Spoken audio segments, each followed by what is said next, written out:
अस्सलाम वालेकुम एवरीवन। उम्मीद है सब खैरियत से होंगे।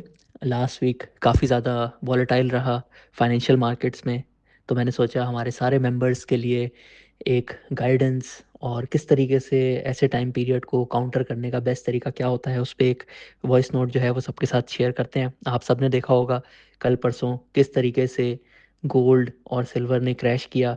पिछले हफ्ते में स्टॉक्स में भी थोड़ी बहुत वॉलेटिलिटी रही। पहले थोड़ा सा डिक्लाइन भी आया बट रिकवरी भी बहुत ज़्यादा फास्ट थी। और जनवरी का महीना स्टिल एक बुलिश स्ट्रॉन्ग मंथ क्लोज हुआ पीएसएक्स के लिए।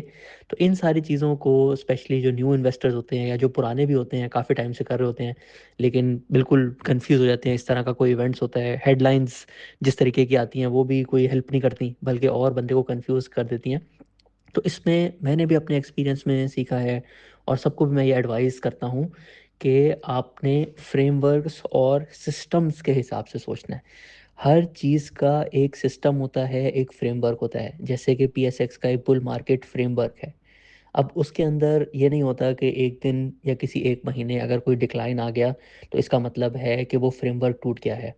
कुछ चीज़ें होती हैं जो उस फ्रेमवर्क को बनाती हैं, और जब तक वो चीज़ें ठीक रहती हैं, इस तरह की अगर कोई वॉलेटिलिटी भी आती है तो वो आपको एक तरह से तंग कर रही होती है, आपको चैलेंज कर रही होती है, आपको टेस्ट कर रही होती है कि आप जो है बस एक नॉविस से इन्वेस्टर हैं या वाकई में आपके पास एक पूरा फ्रेमवर्क, एक सिस्टम है जिसको लेके आप फिर इन्वेस्ट कर रहे हैं।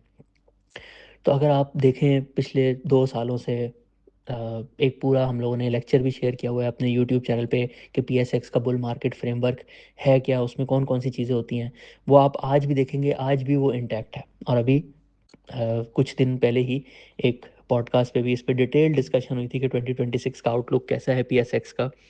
तो जब तक वो सारी चीज़ें इंटैक्ट होती हैं, ये सारे जो इवेंट्स होते हैं ये आपको शेक करने के लिए होते हैं। ये आपको घबराहट देने के लिए होते हैं, आपको टेस्ट कर रहे होते हैं। आप खुद सोचें कि दुनिया भर में इवन डेवलप्ड मार्केट्स में भी जो लोग इन्वेस्ट कर रहे होते हैं उसमें से 95% लोग स्पेकुलेटर्स होते हैं। सिर्फ 5% लोग वैल्यू इन्वेस्टर्स होते हैं जो कि सिस्टम्स के साथ इन्वेस्ट कर रहे होते हैं।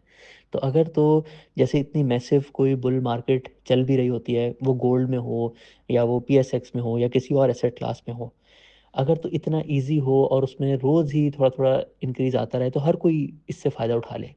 लेकिन हर कोई फ़ायदा नहीं उठा सकता क्योंकि उसके पास सिस्टम्स नहीं होते। तो पीएसएक्स का फ्रेमवर्क जो है हमने अपने यूट्यूब चैनल पे शेयर किया हुआ है, रिसेंटली एक पॉडकास्ट में भी शेयर किया है। इसी तरीके से गोल्ड का भी एक फ्रेमवर्क है। गोल्ड का एक पूरा फ्रेमवर्क है जो कि आपको बताता है कि अभी इसमें सही टाइम है इन्वेस्ट करने का कि नहीं। और ये मैंने रिसेंटली एक यासिर जंजुआ के पॉडकास्ट में भी जो है शेयर किया था। फिर अभी रिसेंटली आफ्ताब इकबाल साहब के साथ एक पॉडकास्ट किया था, उसमें भी शेयर किया था कि क्या चीज़ें हैं जो कि गोल्ड को बुलिश बनाती हैं, और बस आपने वही चेक करना होता है कि अभी तक अगर वो इंटैक्ट हैं तो फिर ये ड्रॉप, ये इंक्रीज़, ये सब जो है ये सिर्फ आपको जो है एक तरह से इग्नोर करना होता है, एब्जॉर्ब करना होता है। जब तक वो सारा फ्रेमवर्क इंटैक्ट रहता है तो आपको भी इन चीज़ों में इन्वेस्ट करते रहना चाहिए। तो लेसन ये है कि पैनिक बिल्कुल नहीं करना। पैनिक करने से सारे डिसीजंस खराब होंगे, और मैंने आपको बताया है कि 5% लोग ही वैल्यू इन्वेस्टर्स होते हैं। 95% लोग बस ऐसे ही पैनिक के साथ चल रहे होते हैं। कभी उनको फ़ायदा हो जाता है, कभी उनको नुकसान हो जाता है।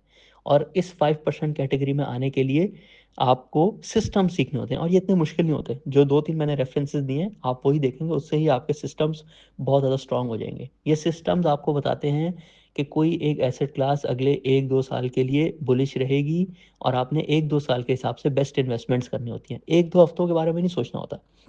फिर अब थोड़ी-सी बात कर लेते हैं अगले 1-2 हफ्तों का जो मेन थीम होगा, यूएस और ईरान की सिचुएशन।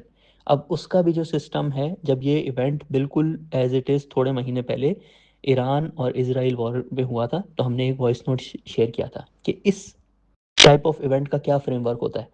तो वो आपको बिल्कुल उसको रिव्यू करें और देखें कि उसको आपने किस तरीके से टैकल करना है। अगेन वो जो 5% कैटेगरी है वैल्यू इन्वेस्टर्स की, वहाँ आने की कोशिश करें और इसको देखें इस सही तरीके से कि पाकिस्तान का इम्पैक्ट ऑयल प्राइस इंक्रीज़ होने की वजह से क्या होता है। यूएस प्रेसिडेंट का क्या रिकॉर्ड है, अब तो उनको ऑलमोस्ट 2 साल हो गए हैं। तो अगर कोई भी वॉर होती है तो वो लंबी चलती है या जल्दी ख़त्म हो जाती है, उसमें आपको सारी चीज़ें कैसे किस तरीके से मैनेज करनी चाहिए। इसके अलावा फिर एक और बहुत घबराहट जो लोगों को देती है कि इंडिया और पाकिस्तान की वॉर हुई थी और इंडिया पूरी तैयारी में है कि फिर से कभी इस तरह का कोई इवेंट हो, तो इसका भी एक पूरा फ्रेमवर्क है। और वो अभी रिसेंटली जैसे मैंने बताया आफ्ताब इकबाल साहब के साथ जो पॉडकास्ट हुआ उसमें हमने डिटेल डिस्कशन की। तो बॉटम लाइन ये है कि इन सारे इवेंट्स के अपने अपने फ्रेमवर्क्स होते हैं और आपने जो है वो फ्रेमवर्क सीखने होते हैं। जब आप वो फ्रेमवर्क सीखेंगे आपकी घबराहट भी कम हो जाएगी, आप अच्छे डिसीजंस लेंगे और आप एक वैल्यू इन्वेस्टर बन जाएंगे। अभी ये सारी जो वॉलेटिलिटी चल रही होती है, आगे भी बहुत ज़्यादा अपॉर्चुनिटीज़ आएंगी। जो अगर आप सोचते हैं कि पिछले 1-2 साल में बहुत अच्छे रिटर्न्स आए, आगे आएंगे कि नहीं, आगे भी इसी तरीके से अपॉर्चुनिटीज़ आती रहेंगी। लेकिन अपॉर्चुनिटीज़ का फ़ायदा वही उठाता है जिसके फ्रेमवर्क्स स्ट्रांग होते हैं। तो आज का मेरा आपको ये मैसेज होगा कि आप अपने सिस्टम्स और फ्रेमवर्क्स जो है उसको स्ट्रांग करें। और ये जो वॉलेटिलिटी का पीरियड आता है और वैसे भी अपनी फाइनेंशियल लिटरेसी को इम्प्रूव करने के लिए, अच्छी इन्वेस्टमेंट्स करने के लिए, फ्यूचर के लिए, जब आप ये सिस्टम्स सीख जाएंगे तो आप खुद, आपकी घबराहट भी कम हो जाएगी और आप खुद देखेंगे आप एक अच्छे इन्वेस्टर बन जाएंगे। Thank you.